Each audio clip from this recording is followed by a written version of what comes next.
Today's webinar is about the healthy workplace, and achieving leaders recognise the importance of a healthy workplace.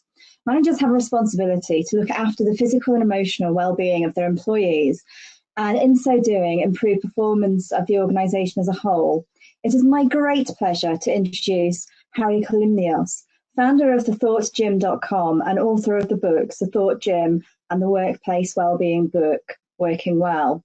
He shared his powerful yet simple philosophies on health and well-being globally as a much sought-after speaker and coach on the topics of mindset, resilience, well-being, and how to feel superhuman. So we're really pleased to have him talking for us today. Over to you, Harry.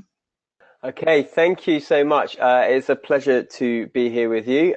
This is totally my space. I love speaking about well-being, so I'm really excited to be talking about the healthy workplace today. The Institute of Leadership and Management identifies 5 separate dimensions of great leadership. These are authenticity, vision, achievement, ownership, and collaboration. And each of the 49 webinars focuses on one of the components of each dimension, highlighting essential learning, which is going to assist you with your leadership development.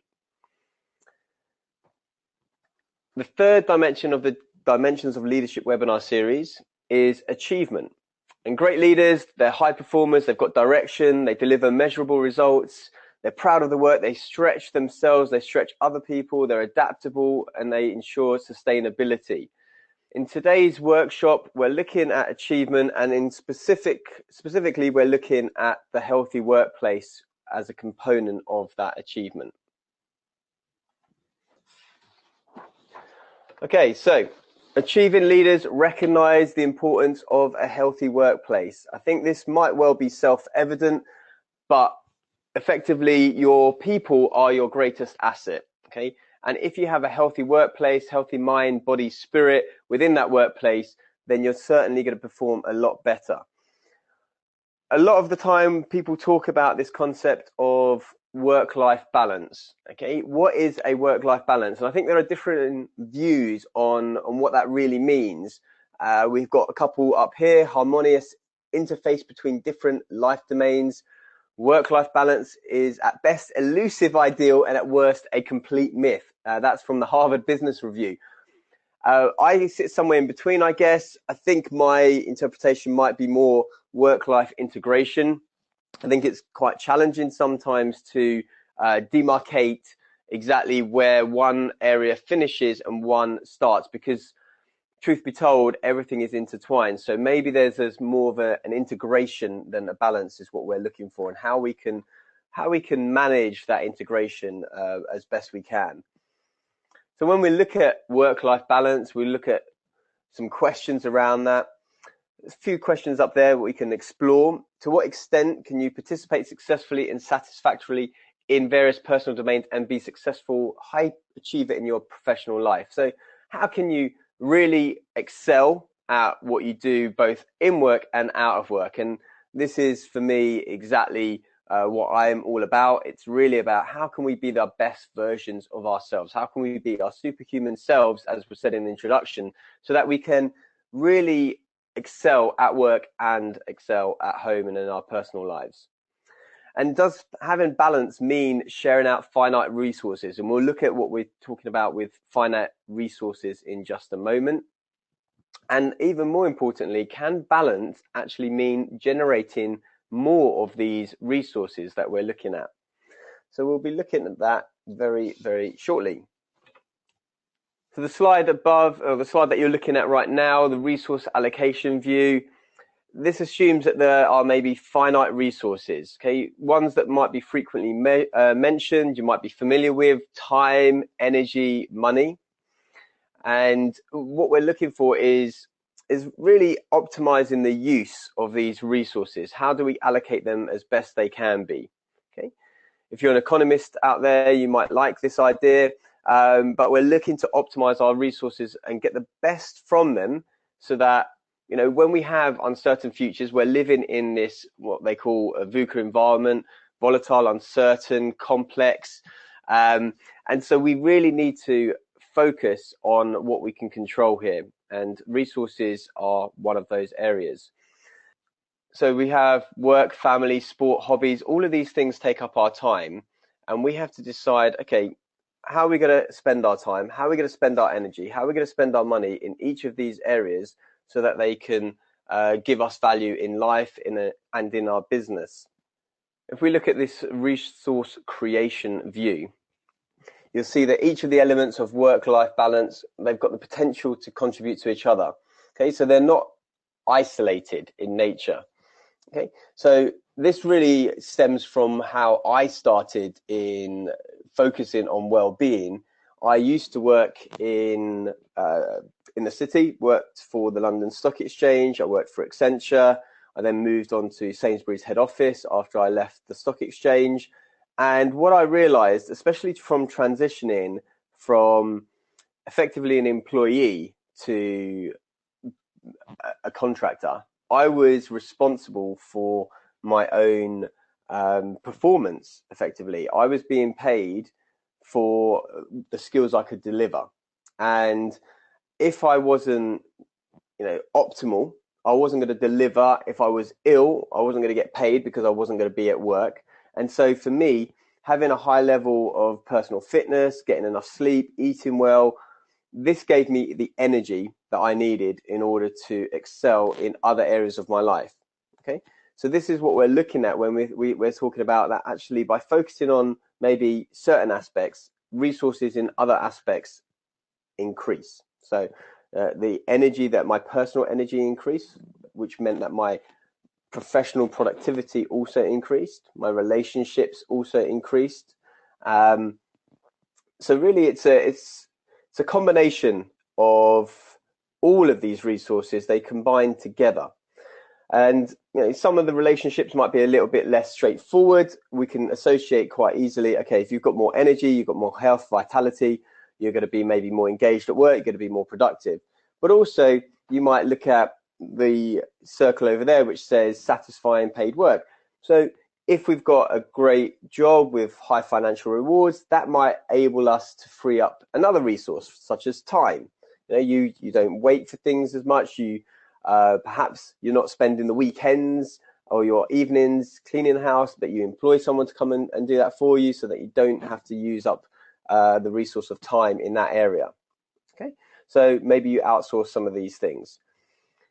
And maybe you've got a great family life that gives you more confidence, and you're able to have great relationships, which enables you to see things from different perspectives rather than always, which is maybe a bit of a challenge in today's world, where we spend a lot of our time in silos, especially if you spend some time on social media, and all the viewpoints tend to be maybe what you're interested in, depending on the algorithm that the social media company is using. And therefore, it maybe narrows your view on, or your outlook on the world. So creating stimulating friends might give you a new perspective. In the job, in the workplace, this might be, in fact, merging different teams, different types of teams together, so that they can come up with creative solutions rather than always having the same types of people together. And it's probably something that you're familiar with, so that you can generate this stimulating problem-solving ability. Okay, so I guess, the question maybe that I might ask you listening is, what influences your view? What things maybe within that slide there are you focusing on, not focusing on? Have you appreciated? Do you see how one thing can maybe affect the other? I think, or at least I hope to think, that this is self-evident. It certainly is from what I see when I work with clients, that if you're healthy, you're going to be more productive. This makes intuitive sense when we look at the extreme of being unhealthy and maybe being ill in bed. You're obviously not going to be doing anything.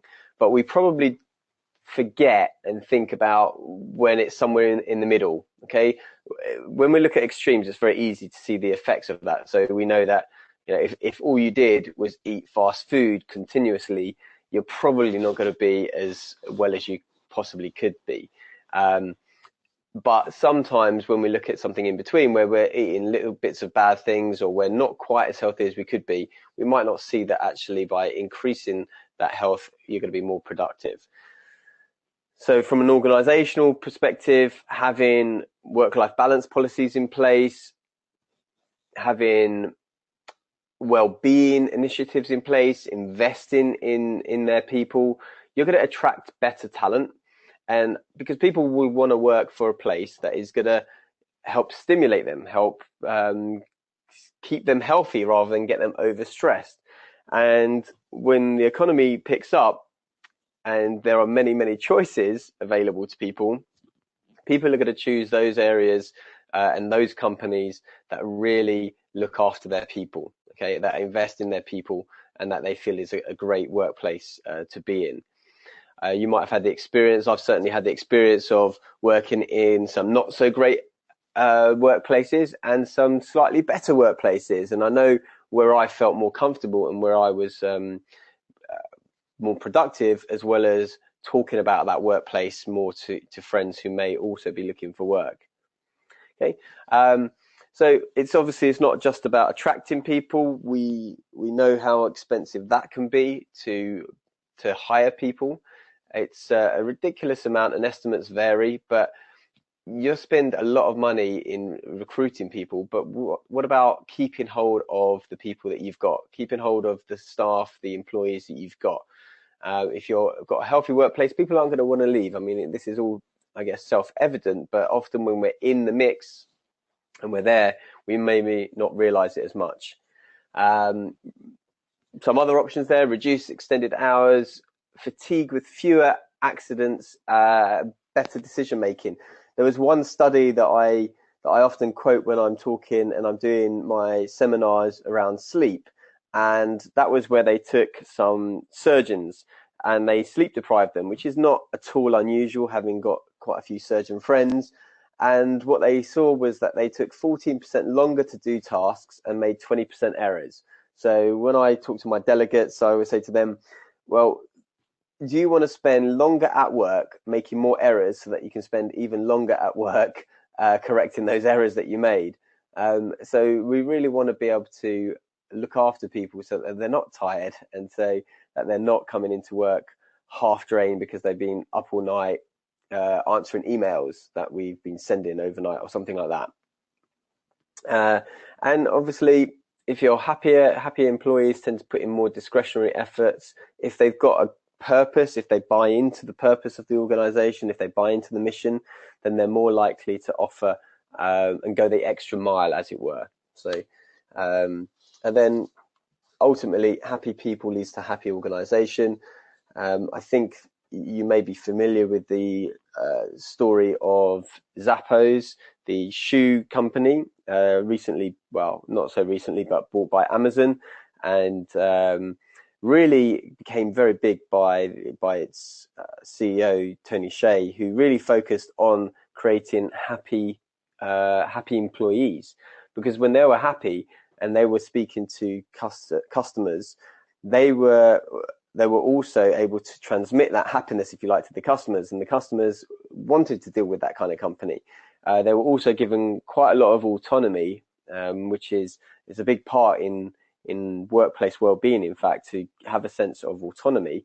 And they didn't have to keep going to their manager if they wanted to give the customer like a £50 or £100 payout for whatever the complaint was. They didn't have to keep asking. They had that discretion.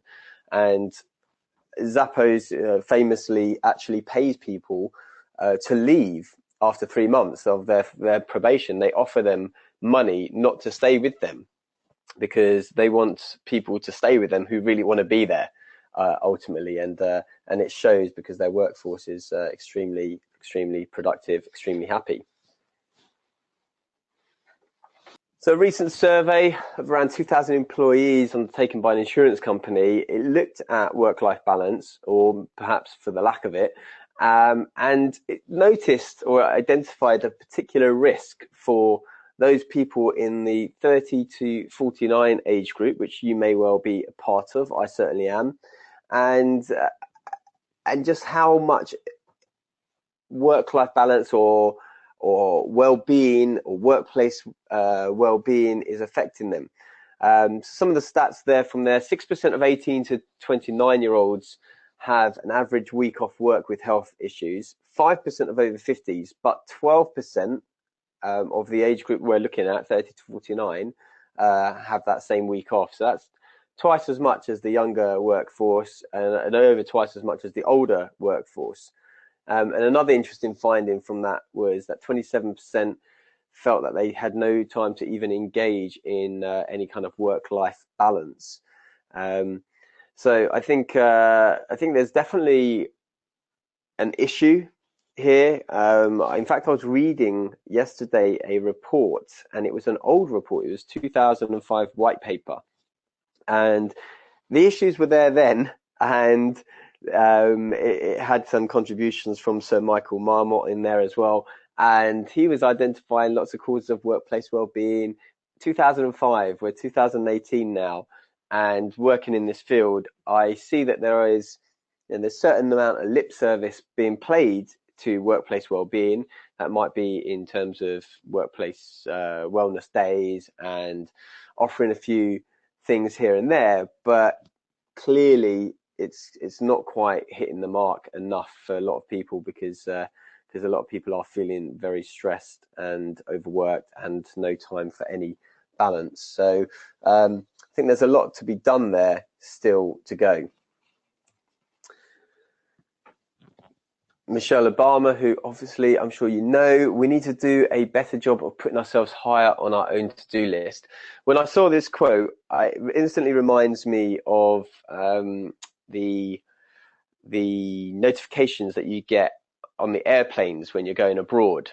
And it's always saying, make sure that you put your own mask on first so that you can help other people, help your child. And instinctively, we think we want to help our child first, but actually, if we don't help ourselves first, if we don't put ourselves as a priority, the health of ourselves as a priority, we can't do anything else. I always say to people in my seminars and talks, it doesn't matter if you've got all the strategies, all the goals, all the techniques in the world. If you don't have the energy to execute on those things, you're not going to be anywhere close to being as successful as you can be. And if you find that you've got passion and passion is carrying you through, that's great. But at some point, if you don't have the health, vitality, and energy to back that up, whether it's 5 months, 5 years, or 15 or 20 years from now, you're going to end up in some kind of problem. So we need to prioritize health and well-being above anything else, in my view. But of course, I would say that.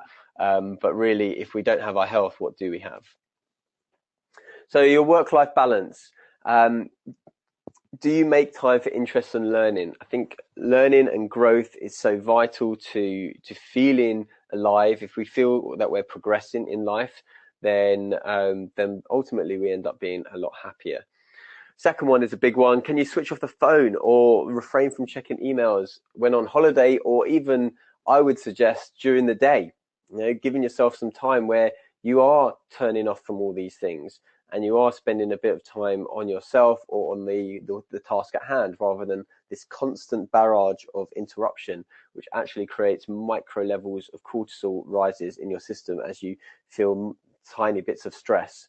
How do you see time spent with family and friends? Do you see that as being something that is taking you away from your goal? Maybe you're a specific A-type person and you're always looking to achieve, and you feel obligated to go to these family events, but actually you find it a waste of time, when in actual fact having strong social relationships is vital for your health, for your well-being, stimulating new ideas, different creativity, and actually walking away from work and coming back to it can also help with seeing things at a new perspective. So if you see it as a chore, you're less likely to be engaged and want to do it. If you see it as something valuable and good for your well-being and good for your overarching view, you're more likely to do it.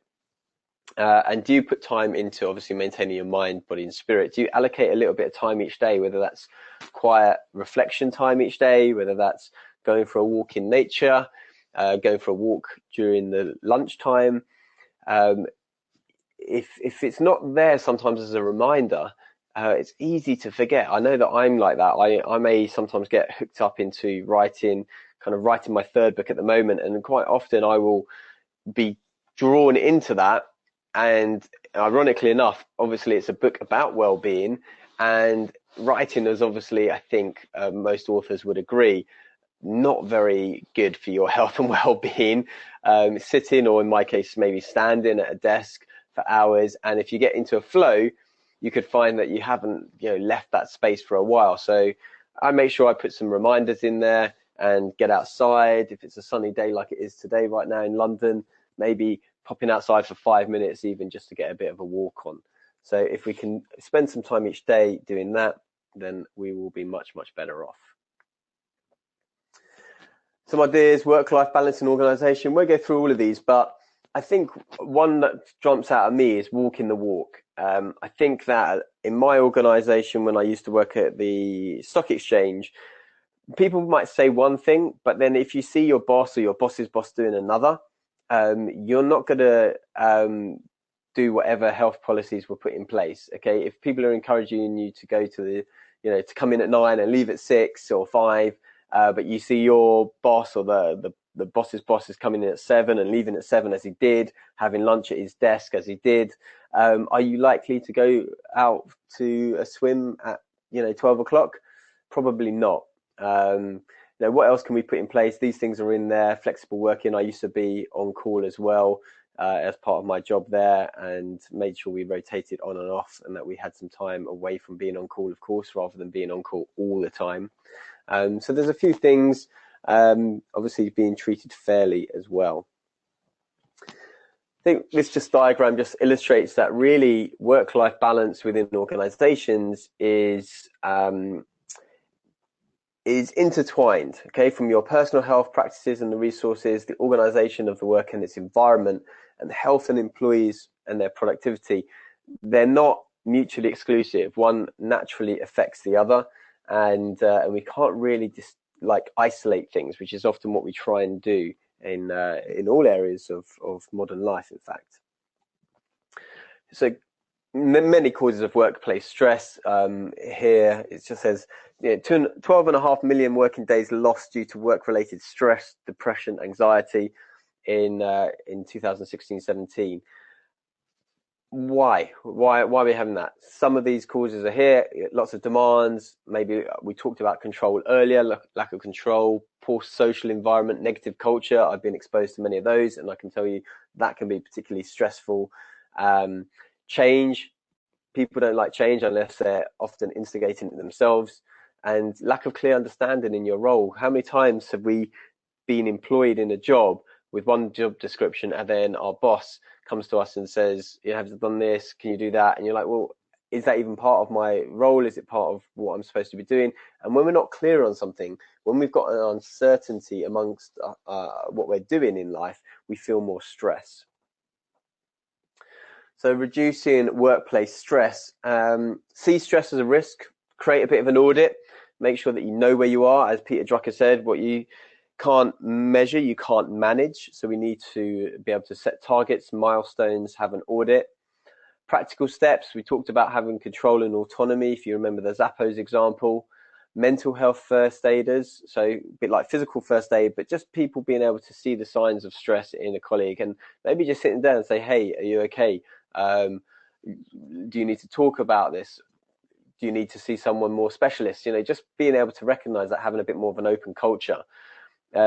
Changing culture, notoriously difficult, but really it starts from the top down, and ultimately you can't control anyone else. As much as we like to think we can, we can't change anyone else, we can't control anyone else. So be the change that you want to see in the world, as Gandhi said. Very quickly, some good habits. Unless you're on call, turn your work mobile phone off. There's no need for it to be on unless you're a doctor, or I was on call, but as soon as I stopped being on call that night, turned the phone off. Now it's off from 9 p.m. to 9 a.m. so that I just don't get any distractions at all. Make sure that you include exercise, and that can be as simple as just walking at a reasonable pace to give yourself a little bit of a struggle keeping up a conversation. Just take it slowly. Make sure that you take part in any opportunities to improve your mental health, work-based coaching, yoga. I'm a big fan of yoga. I've been doing it for 10 years now, and got into it whilst at the stock exchange, in fact, and noticing that I needed to improve lots of aspects of my physical and mental well-being. And just dedicated time to it. As soon as it came 5:30 on a Tuesday and Thursday, I was out the door. It didn't matter that my boss was playing FaceTime effectively by playing solitaire just to show that he was at work a bit longer than everybody else. I was like, I'm out the door. This is more important for me over the long term. And make sure that you look after your social life. The biggest indicator of health and longevity out there is not your diet or your exercise, but in fact your quality of your relationships, according to the longest study done on this out of Harvard over 80 years. So relationships, super key. Poor habits, okay, allowing the pressure of work to invade every aspect of your life. We sometimes take this home with us. So make sure that you can leave it on the door when you come in the door. Neglecting your self-care, eating, drinking to compensate, seeing family time as a cost to your real life. We talked about a bit earlier as well. So improving the workplace well-being, audit your known costs, educate the leadership to the links to discretionary effort, put simplest things right first. Let's not overcomplicate things, and let's not assume anything here. Free up some time for people to participate and evaluate it against concrete measures, which is obviously what we want to do in business. And I think, just to summarize, that really this is a cyclical process. Okay, we create an audit, see where we are, see what we need to change, where we need to head to. We model the behaviors we want to see in other people, maybe rather than trying to inflict them onto other people. And start simple, start slow, and evaluate your success, and then create another audit. So quite simple, really, on the surface, but not necessarily easy. I think we're coming up on time, but I think hopefully we should have time for a couple of questions. So what are the questions coming through? Okay, so Harry, thank you very much. That was fascinating, and it's the kind of thing I wish I'd known 20 years ago at the start of my career. Yeah. And so I'm going to start off. We've had one question come through that has said, as someone who's self-employed, how do you ensure that you schedule in fitness and time for family and friends? I know you've talked a little bit about how you manage your time, but perhaps you could elaborate a bit more on that. Okay. I will give you one very simple practical tip. Like everything, schedule it first, or what's called unscheduling. So you look at your calendar. I have my calendar there in front of me. And it's something that you see every day. Put in your workouts. If you're going to work out twice a week, 3 times a week, whatever it is, have that in there so that if anything is going to come to interfere with that, it has to bump that thing out. Okay. It's something I recommend all my coaching clients and other people. It's so simple. Just put it in. And also subconsciously, you're going to see your calendar all the time. It will start driving into. So anything, if I'm visiting friends, if I'm traveling, put travel time in there, put everything that is going to occupy your week before you start scheduling other things in there, because you realize you don't have as much time as you think. Hopefully that's a quick tip there. Thank you. That is really helpful. And you spoke about being the change you see and that you can't change others, but I'm wondering if you've got advice in terms of influencing upwards if someone's in kind of middling position, say in management, and they're seeing that people have unhealthy practices. So, sat at the desk, we know that's as unhealthy as almost as unhealthy as things like smoking. So how can we influence upwards to break? Speak on their terms. Okay, so speak on their terms. What everyone wants to think. I do a lot of public speaking, and when I tell people, look, you've got to think, what's in it for them? What's in it for the audience? What's in it for your boss? That you go swimming at lunchtime. He doesn't really care. He doesn't want you to go swimming at lunchtime. He wants you to work. But actually, what does he really want? He wants you to create great results. So if you are looking to build a bit of a case, maybe you back it up with some data, a bit of research. You might say, studies are showing this, that, the other, or speak to, because they probably want to do the same thing as well. So speak to what their goals are, what their motives are, what their motivations are. Find out what those are and speak on those terms. When you want to influence up and also down, of course, and across. You've got to see what's motivating them, what's their interest. Thank you. Thank you, Harry and Owen. Thank you, everyone, for attending today's webinar.